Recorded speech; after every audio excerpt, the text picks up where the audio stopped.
আবারও কিন্তু আমি তোমাদের সাথে কিন্তু ভিডিও শেয়ার করতে চলে এসেছি। হ্যাঁ, অনেক দিন বাদেই কিন্তু ভিডিওগুলো শেয়ার করা হবে। হ্যাঁ, এগুলো সব ওর জন্য আগের ভিডিও, তাও সবগুলো ভিডিও করা হয়নি। মানে এত দিনের এত কিছুর ভিডিও আমি কিছুই করিনি, কারণ আমি প্রচণ্ড ব্যস্ত ছিলাম। আর এদিকে আশা করি এটা দেখে বুঝেই গেছে যে কোনো কিছু ঠাকুর ঠাকুর আনার, কারণ এর আগে যত পুজো হয়েছে সব পুজোরই ধরতে গেলে মোটামুটি ভিডিও। বাট হ্যাঁ, সব ভিডিও আমার হয়নি করা। আর এই দিনটা আমার একটুখানি ছুটি ছিল, কারণ অনেকেই জানো যে আমি ডান্স করি। আর এটা কিন্তু আমাদের পাড়ার ঠাকুর আনার দিন ছিল। আমি মানে বেসিক্যালি কোনোদিনও বেরাই না, বাট আমার মনে হলো যে এবার একটু বেরোনোটা দরকার, কারণ একটা দিন আমি বাড়িতে থাকতে পারিনি, একটু এনজয়ও করতে পারিনি। আর তাই তোমাদের মুখটাও একটু দেখিয়ে দিলাম, মুখের অবস্থাটা ভীষণই খারাপ ছিল। তাই আর বেশিক্ষণ মুখটা তোমাদের সাথে শেয়ার করলাম না, তো ওটাকে একটু ইগনোর করে যাও।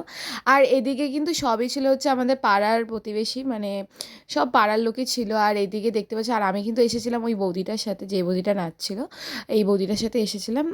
আর ওইদিকে কিন্তু ফার্স্টে তোমরা কিন্তু দেখতেই পেলে তার বর আর বউ মানে ছেলে মেয়েও ছিল।